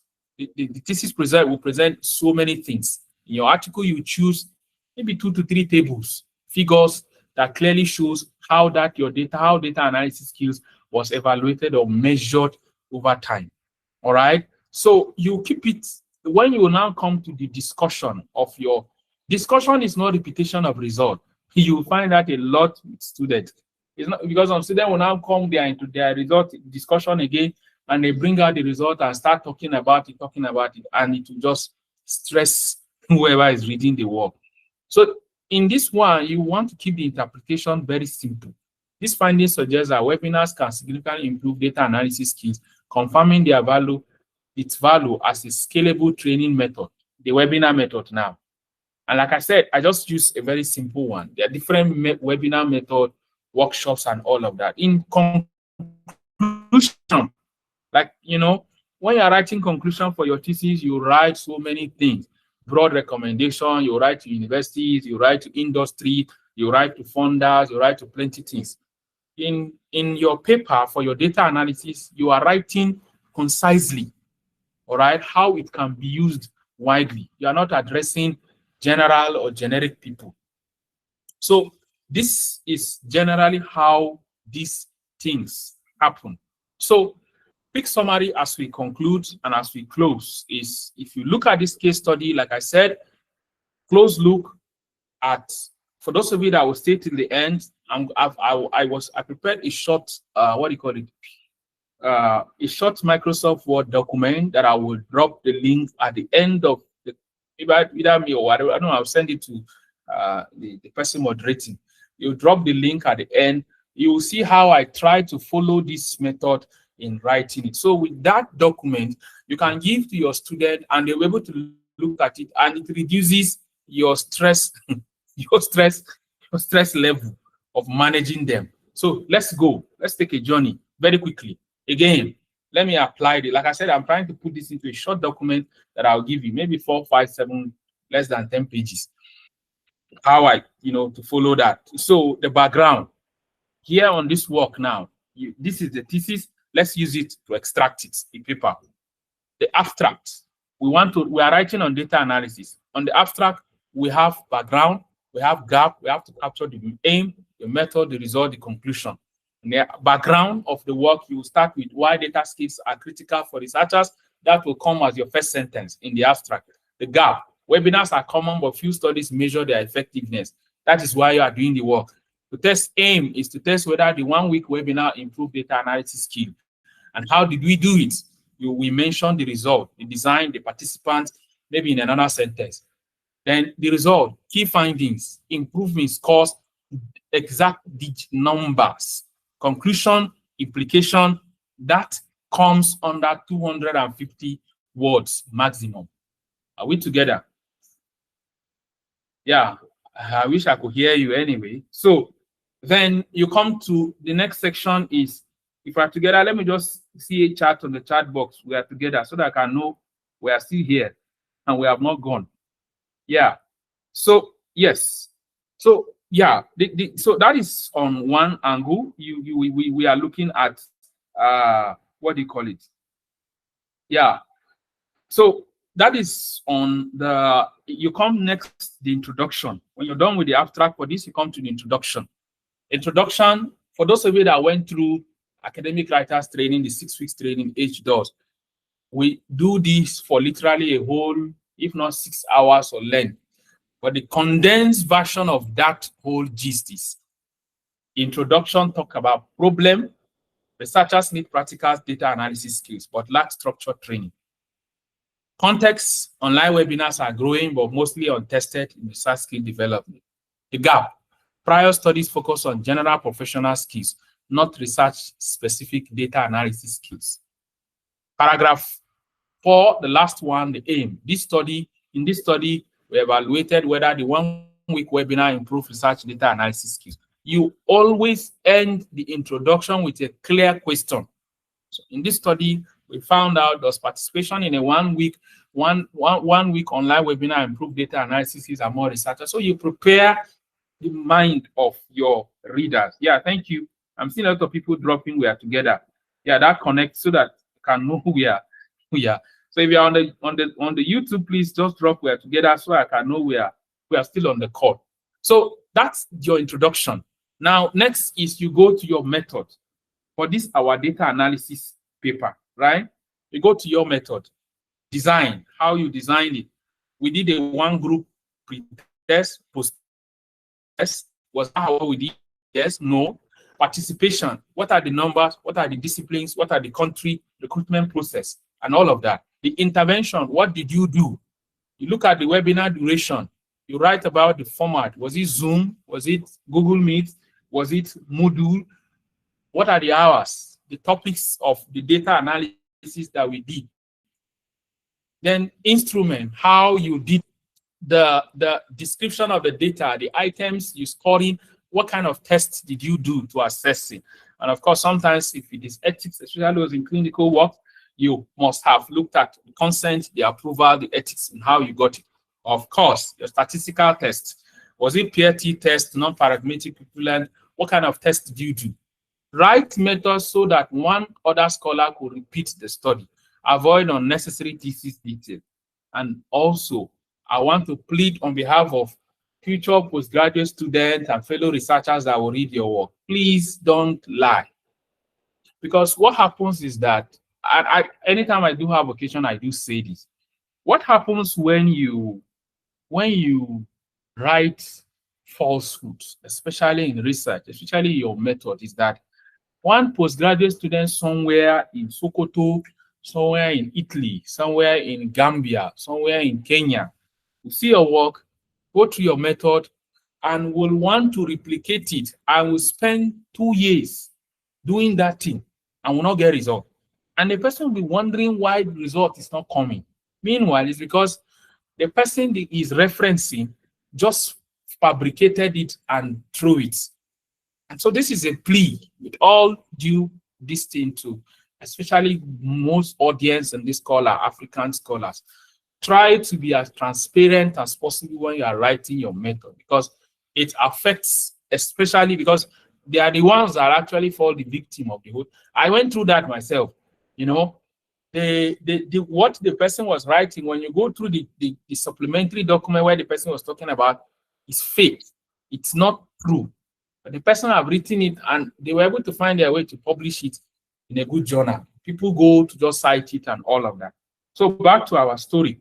When we are writing the discussion for this work now, when we come to the results section, how do we write it? Don't forget, I said we focused on our data analysis paper. Till now, we have not yet framed what is our title yet. Because of course, we cannot use the same title of our thesis. So, but till now, we are still writing what we found out. Your title comes last, actually. Table, maybe your table 1, pre and post-test mean scores, standard deviation, differences, the p-values, the effect size. Then maybe you have figures that will talk about bar chart, line graph, showing how the scores improved. Maybe you have another figure that will talk about the countries, the demography. You have another figure that will write about because yes, the assessment scores are the main ones. But of course, the other aspect of the figures of the result that you want to bring. The narrative will now be participant mean score increase from 45 to 75%, which means the p-value because indicating, of course, large improvement. And of course, you also have to have controls. So you compare the two, and that's how this story comes into play. So you only include the result that directly actually answers the question, not other things and bringing other distractions to distract the reviewers or the likes of them, right? Then we come to our discussion. How do we write the discussion for this, our data analysis paper? First things first is we start with the main finding. What is our main finding? Who can guess? What's our main finding here? Let me see somebody type in the chat, on the line chat. Who can guess what's our main finding? Anyway, that's come up already. The main finding is what? The webinar improves skills significantly. That's our main finding for this, our data work. What do we do? In the next sentence when we're writing our discussion, we compare with previous literature how this improvement aligns or contrasts with other studies. And of course, try to look at more relevant studies. It helps. Novelty, you will try to highlight that this is, one of the first studies to test webinars for researchers. You talk about, and all of that. Implications of it, all of those things, the limitations, the future work. You want to keep the discussion really focused on data analysis. You don't drift to other kind of skills, nor do you mistakenly drift to your academic skill training that you evaluated in the thesis or other training that you evaluated, right? So next is we will now look at the conclusion. When you are coming to the conclusion of the thesis, you are looking at several sentences together, so many things. But for this work, the paper writing for this, the conclusion will generally restate the key findings. The webinar improve researchers' data analysis. That's the main conclusion, right? Short webinars are cost-effective, scalable tool for building research capacity where formal training is scarce. No repetition of your discussion. Then, of course, we come down to referencing. Please try to be consistent with the referencing style. You can't be using MLA, then use APA, then use this one, and be consistent with one. Mendeley and some of those other ones are tools that researchers use to save time, energy, and all. You just need to add it up, and you are good to go, right? So statements of approval, sometimes you have in your conclusions, consent, conflict of interest, acknowledgement, and all of that. Those ones comes in, which doesn't come in your normal thesis. So you look at, the trick there is simply look at previous work, how they did. That means previous publications, how they write it in your own area, and just follow that guideline. It's usually just, some journals have that section, some journals don't have. All right. So this is generally how these things happen. Now, as we land now, we prepare to land.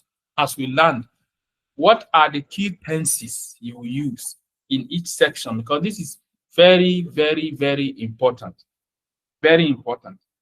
When you are writing your abstract, in the old way we used to do, I'm telling you, this is updated information now, because a lot of people, you won't understand why they tell you, go and give your work to an English. This is the reason.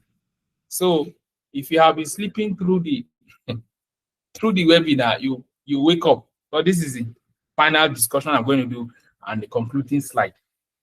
In the old way, what used to happen is, in your abstract, you are describing the method used, the result obtained, data were collected from 30 urban zones over a 12-month period.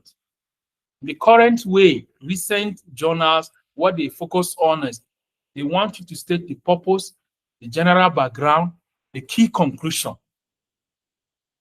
I don't know if you get it. So here, you look at what you understand between the two things. And the old one is more about what was your efforts. And this new one is, what's the gist? What are you trying to say? And the old way of writing introduction is, you are stating ideas, findings that were once accepted but are no longer valid, to describe the method of your study, You know, it has been believed that ulcers were caused by spicy food and all of that and all of that. In the present way of writing introduction is you are stating current knowledge or accepted facts. Because people want to know. Genomics provide critical information for rotational drug design. People want to know, okay, where are you progressing? Yes, we know that they are, but what are you saying? And quickly, especially in this era of the attention economy, it takes a lot to keep like this discussion now. We started about the over 200 people that are live on this call have been consistent. If this discussion was not engaging, lots of people will have exited.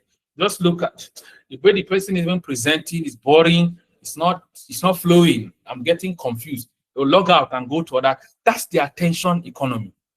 Methods. In the old way of writing method is you are describing the method of your study. Total phosphorus and total nitrogen were measured using standard procedures and all of that. In this new methods of writing, generally you will have a flow diagram. The diagram to refer figures, tables that are part of the paper. Table demonstrate the success of cloning in various animal samples, or sometimes it is in the method section. Sometimes you have a method sections, you have a diagram, a flow diagram of how you conducted the work. I'm telling of high impact journals now. For somebody will say, but I'm seeing in our journal, let me not mention any local government now. I mention our local government. Somebody, person may sue me after this discussion. So, you say in a particular local government, XYZ journal of animal production. And that's how we are still doing it. It's because but if you are looking for high impact journal, go and check this. You'll see this is how most happens. Because people want to see the gist from the beginning. They don't have time to be reading or too many English. In the old way of writing result, you refer to table, graphs included in you refer to, the discussion, how your result, the results you obtained during the study. More than 70% of insects collected were non-phytophagous and all of that. In the present one is you are referring to figures again. Graphs. Figure 1 describe the comparative variation in the morphology of this. Figure 2 describe this. Figure 2, this. So as you are saying, the reviewer is following it and all of that. All right. So this is it. Discussion, same thing. You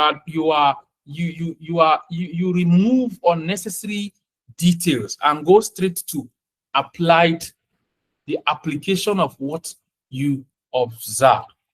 So, ladies and gentlemen, it's been great having us this afternoon, and I think this is going to be so the take home at the end of the day is understanding how these things happen. Get the overall picture, get a map, get a plain paper, write it the way it is, pick up the thesis. So after this call, we would like to hear your feedback. I would like to hear your feedback, how you applied these things and how you've been able to extract it. So thank you so much for staying true.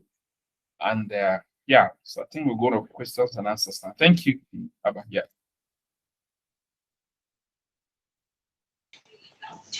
Okay, thank you so very much, sir. Thank you so very much. It was a wonderful lecture. It was very insightful and impactful. Yes, we have over 206 scholars who joined us on the call today. Kindly show your appreciation in the chat box to Dr. Wadzani for his time and the insights he shared with us this afternoon. You can start sending your thank you to Dr. Wadzani. All right. Yes. Thank you so very much, sir. We'll be taking questions in a few minutes' time, but before we go into questions, we're going to be having a brief announcement. And just before that, I'm still expecting our appreciation to our facilitator for today, our speaker, Dr. Wadzani Dauda. Yes, I can see the appreciation coming. Let's keep it coming. And while we appreciate him, let's take time also to hit the like button on the video if you enjoyed this lecture. If this lecture was impactful, show your appreciation by saying a thank you and also hitting the like button. And don't forget to subscribe. I'll be counting the number of likes we have already. We're over 207, and it's just about 80 likes on the video. So kindly like and show your appreciation. Thank you, everyone. So we'll be having a brief announcement now.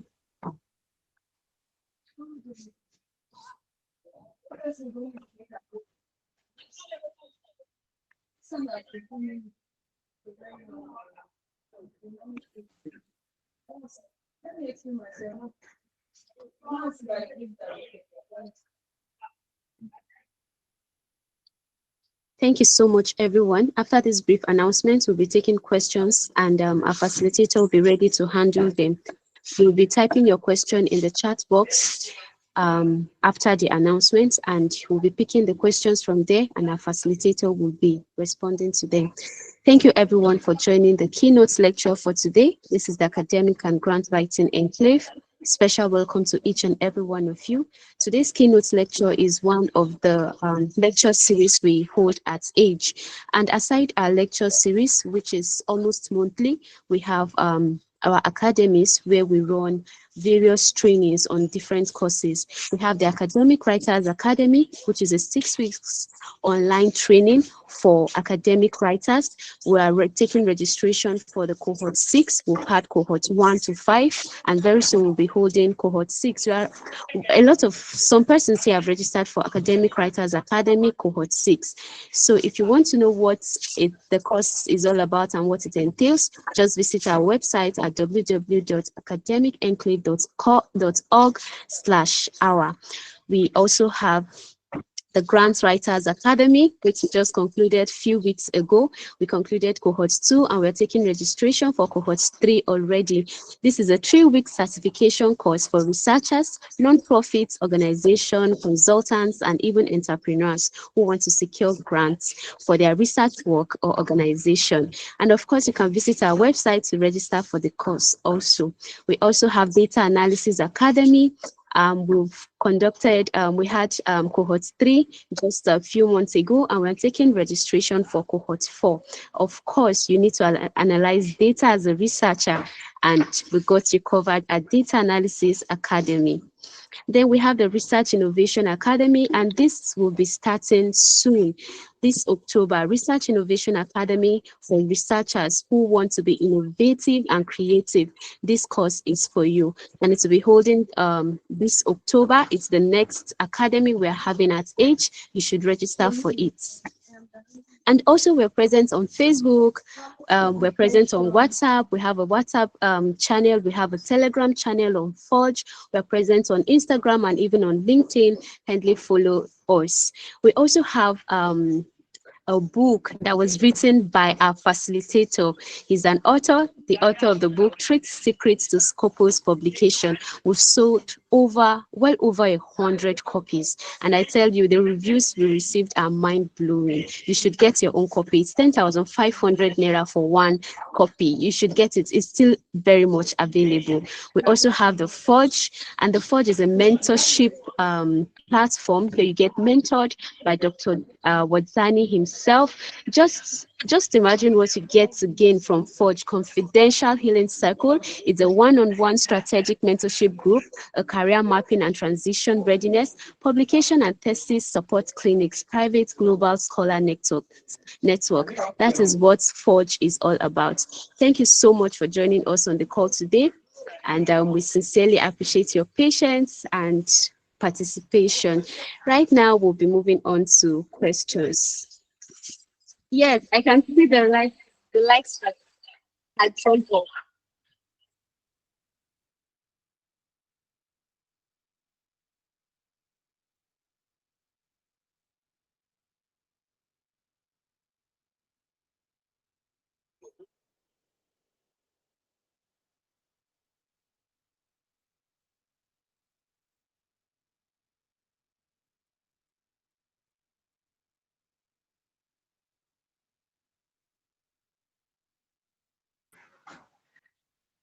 Right. Thank you so much, everyone, for joining the call. how much for the training? All the courses, all the information you need have been posted. Just go through our website and you get information on them.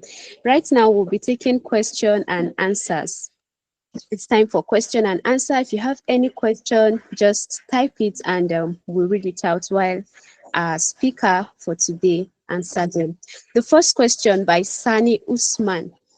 Sani Usman asks, what does set aside secondary findings mean while converting thesis to journal article? So what does set aside secondary findings mean while converting thesis to journal article? I'll take the next question also, Usman Yaya. In one sentence, what is core contribution of research thesis? In one sentence, what is core contribution of research thesis? I'll hand the mic now to our facilitator. Yes, I think, thank you so much. The first question as to secondary findings. Secondary findings is an applied definition of findings that are not so wholly related to the novel story you are trying to tell. Like, for instance, now in the thesis we looked at, we said that there are several evaluation methods: data analysis skills, academic writing skills. But we stayed on data. Academic writing skills is also data, but it's as far as your novel work paper on data analysis is concerned, that's secondary. So that's why I said set aside. And that's also answered the second question. That's your core work, the core novel thing you are trying to write about, or the core, let me not use the word novel, let me use the word story. The core single story you are trying to write about, that is what it means. All right. So that's just how it is, to put it very simple.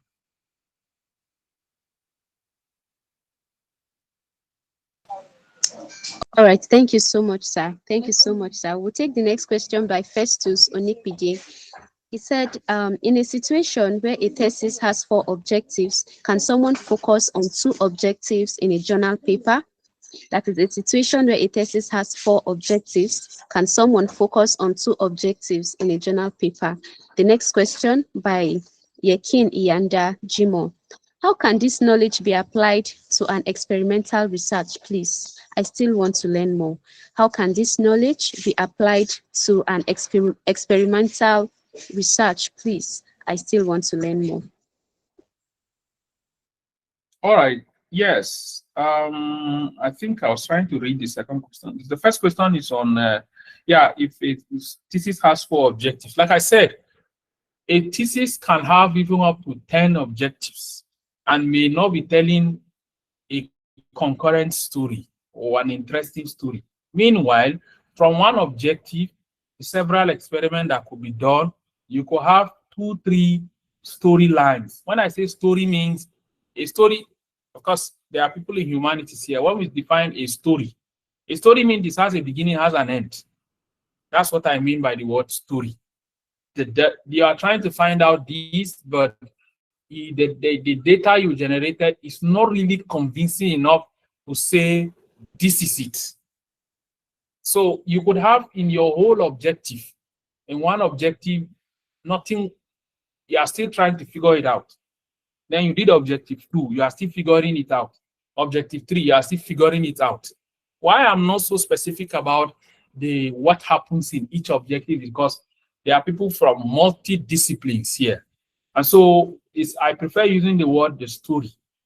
The thing you are trying to talk about, is the story, does it have a beginning? Does it have an end? And what is the interesting part? What is the interesting thing in this single story? One interesting thing, and that thing is your finding. What did you observe? What's the key observation? Right? So that key observation can happen in one objective. 2 of it can happen in one objective. 3 of it can happen in one objective.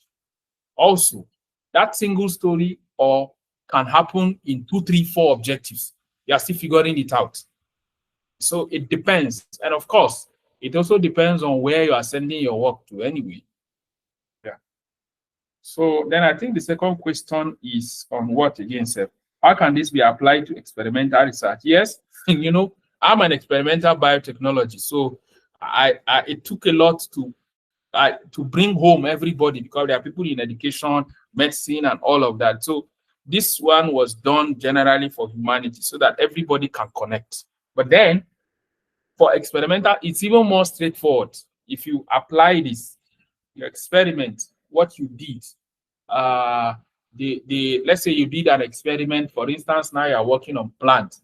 Maybe you are looking at effect of maybe drought stress or something like that. You looked at, okay, in the first phase, you looked at them from seed to seedling. Then maybe you looked at it from at different stages of the crop. Then maybe you looked at it till harvest, or maybe not just till harvest. Maybe this time around in the thesis, you also looked at it across different states in your where you are staying. Or not just that, you looked at the drought stress across different geopolitical zones. So you see, it keeps expanding that way. All in all is, at the end of the day, this your drought stress story you are trying to tell, which one is having a key observation? And how much data do you need to support that? Thank you. Thank you so very much, sir. Thank you so very much. We'll take some more questions. There's one here by Ali Akintomiwa. He said, thanks so much for the wonderful session. Being an undergraduate student, I have learned a lot from this presentation. As I am working on publishing some works, some works I've been working on. Thanks so much, sir. And then he asks, during the presentation, you mentioned the title, Come Out Last. How do we extract out the title for our article? That is his question, sir. And then I'll take another question. Mojisola Awosheni, please pardon me if I don't call your name with the appropriate title. Pardon me. Can Dr. Wadzani compare and contrast the old way of writing an abstract and the new way again? Do journals include these new methods in their authors' guidelines? Can Dr. Wadzani compare and contrast the old way of writing an abstract and the new way? And also, do journals include these new methods in their authors' guidelines? Well, let me start with the last question for pick up. I was trying to write some things. Journals will include that. Sometimes they don't, but generally they do that. But one of the ways to identify it before you send the paper to any journal, you have to really go and study the kind of papers that are published in that journal to understand how they write their result, how their result are structured, how they are presented. I think that's what I was just going to say on a very practical, experiential way of what do you call it, of doing that. Then, of course, the person asking about title comes first. Obviously, title will come first because when you are writing your thesis, it's general. Like I talked about this, our data analysis now. We didn't go so detailed to the point of how to arrive at the title because it's not what we want to start discussion now. We will not end it. But like I said, the thing here is you being able to know, at what point is what exactly is the main finding. And because for every research paper title, there are about 12 or so components you look at before you arrive at an interest at the title. It's not just writing the title for right. That's why researchers don't get their papers cited, because you just write title as the way you are writing your objective. And people will be confused trying to understand what exactly is it. So, and people are looking at it as split of seconds. So that's the first thing people read when they want to decide whether to read your paper or not.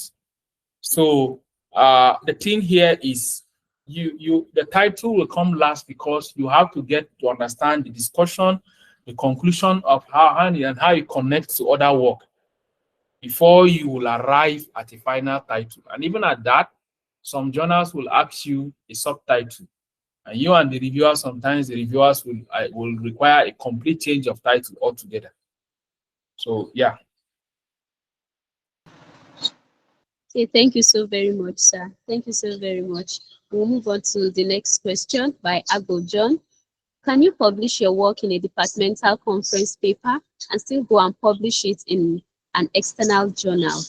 And then there's another question. If a thesis has 5 objectives Can those objectives be published independently by having 5 manuscripts? Does that not count as fragmenting the work? I think I've answered this question about it.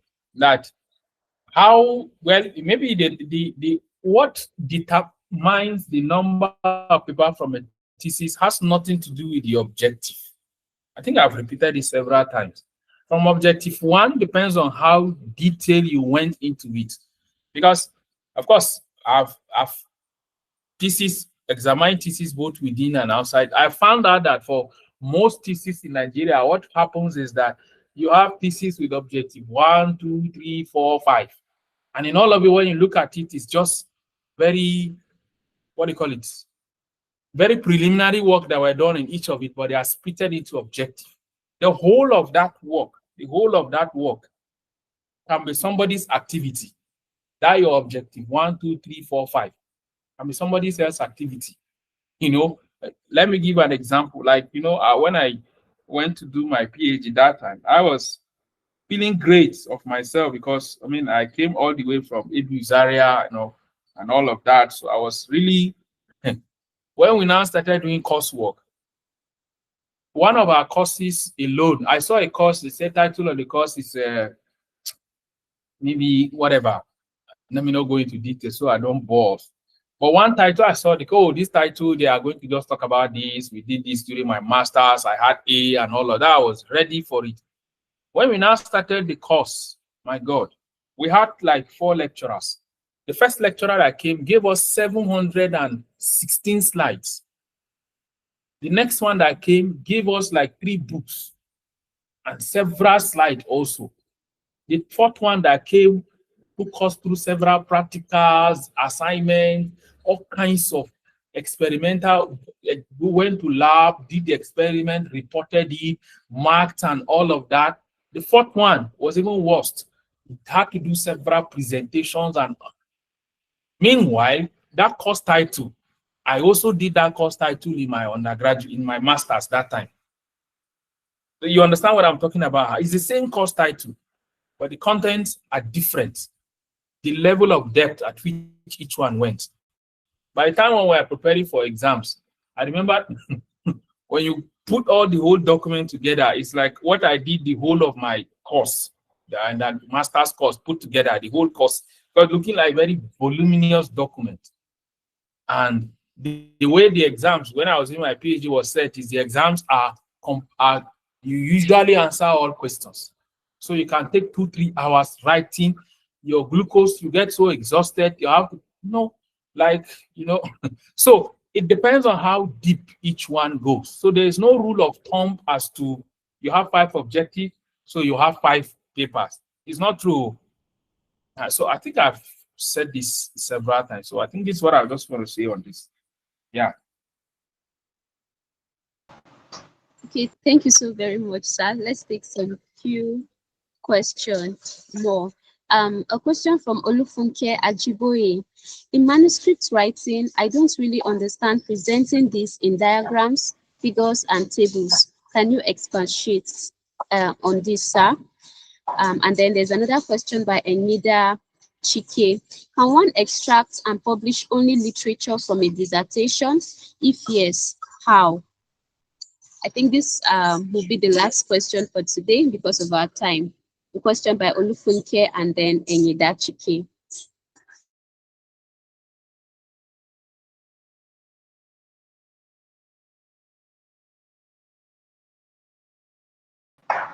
So let me take the question again. Question by Olufunke Ajiboye. Yeah, I've had the question, Grace. Thank you. Okay, sir. Okay, sir. Sorry, I didn't know I was muted. So, like I said, if I want to start talking about how to make concept maps for methods and a concept map for results and all of that, grant also have concept map. All right. We were submitting a grant yesterday when we are battling with how to make the concept map. The idea behind the concept map is that you are trying to attract the attention of your readers very quickly. So get that and check relevant papers, how they did theirs, that will give you a good hint. But like I said, and in fact, some journals insist on graphical abstracts so that from a glance, people could tell what exactly you did. And don't forget, all those ones I'm describing in relation to high impact journals. For conventional journals that we have around us, which are good. Somebody was asking about publishing your work in a departmental. Why not? In fact, one of the things I do say is, depends on how detailed and good your work is. If you are not able to get them in high impact journal, which have several benefits, the first PhD thesis examination I got to do, I just finished PhD then. In fact, I was waiting for my convocation.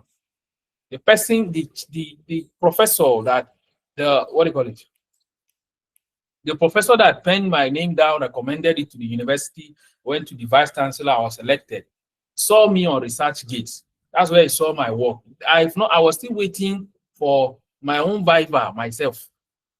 Just send me email that there's this thesis and all of that. He saw my work and I've done similar work if I'll be willing to examine it. That time. So what I'm trying to say in essence is the what do you call it? If you look at it from the perspective of, all right, it has to, you want to, because see, what you are really trying to say is, I need your attention as fast as possible.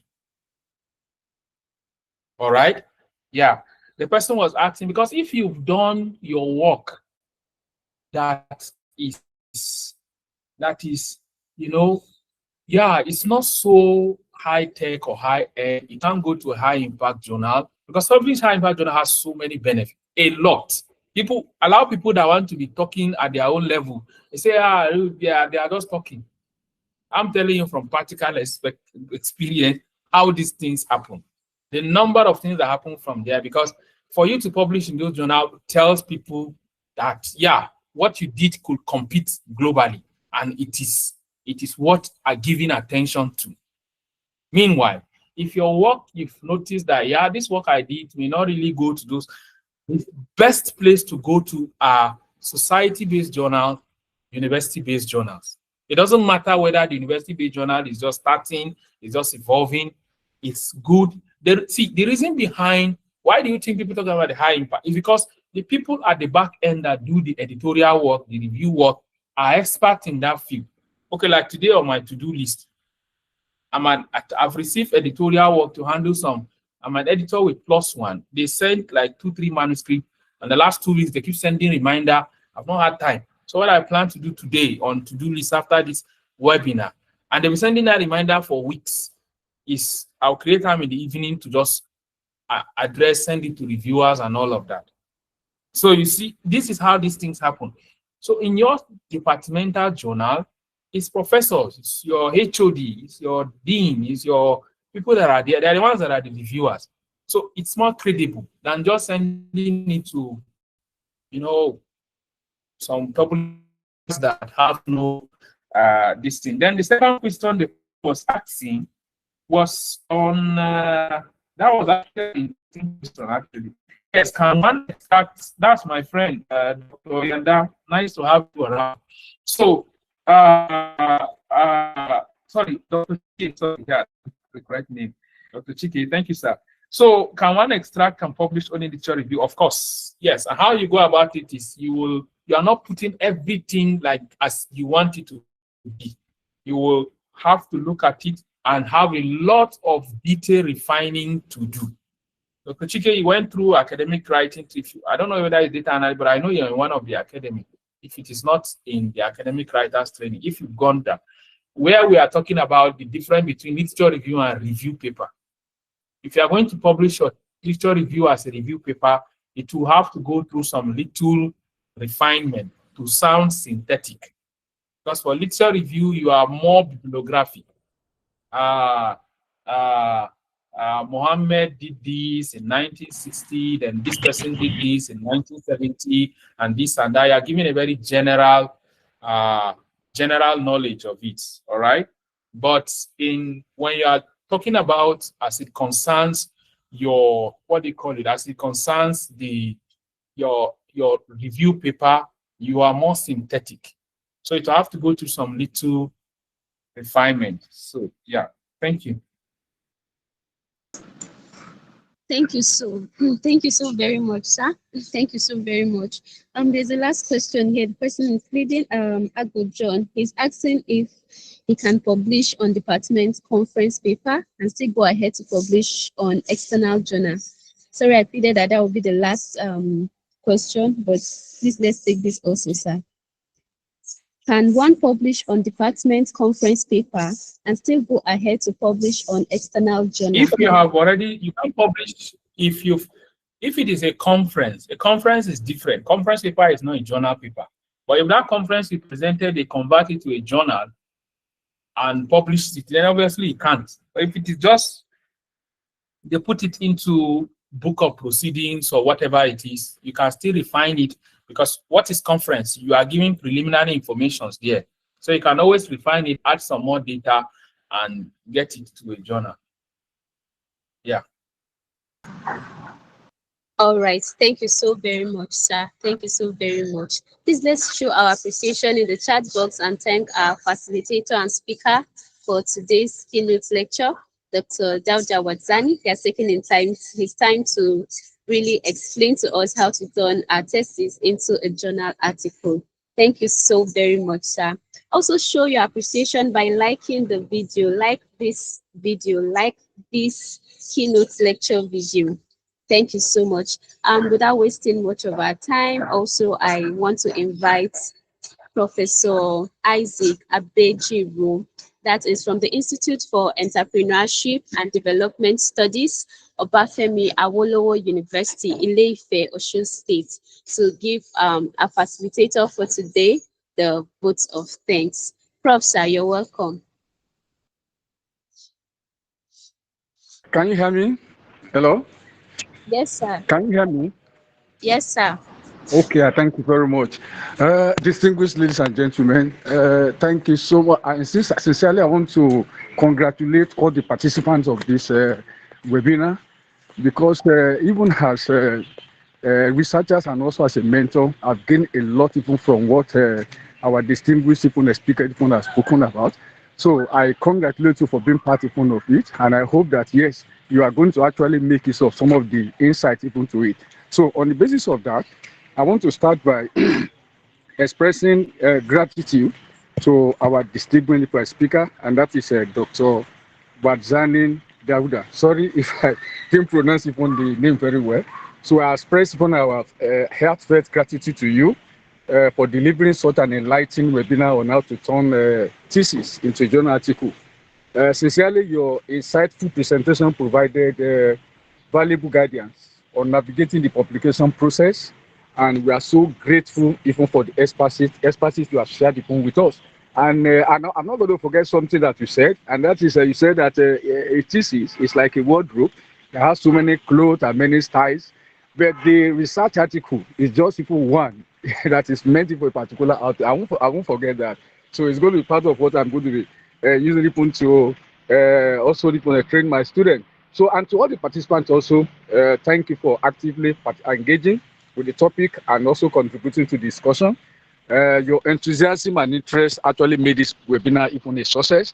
And of course, lastly, I also want to thank the organizer for conceptualizing this webinar and making possible for us to benefit from Dr. Dauda's knowledge.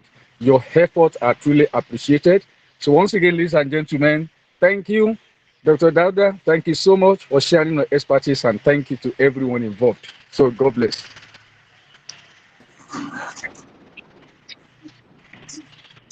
Thank you so very much, Prof. Yes, sir.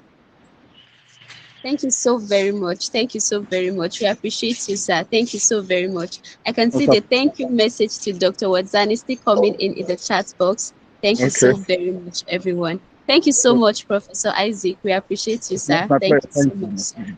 Thank you. And to everyone, the feedback form has been, the link to the feedback form has been dropped on the chat box. Kindly fill it. So we get your emails. Kindly fill the feedback form. It's very, very important for all participants to fill it. We sincerely appreciate you joining today's keynote lecture. We've also sent out the link to our different academy and also our website, that is the Academic and Grant Writing Enclave. We have a lot of packages for you at each, and of course, you get to benefit a lot from them.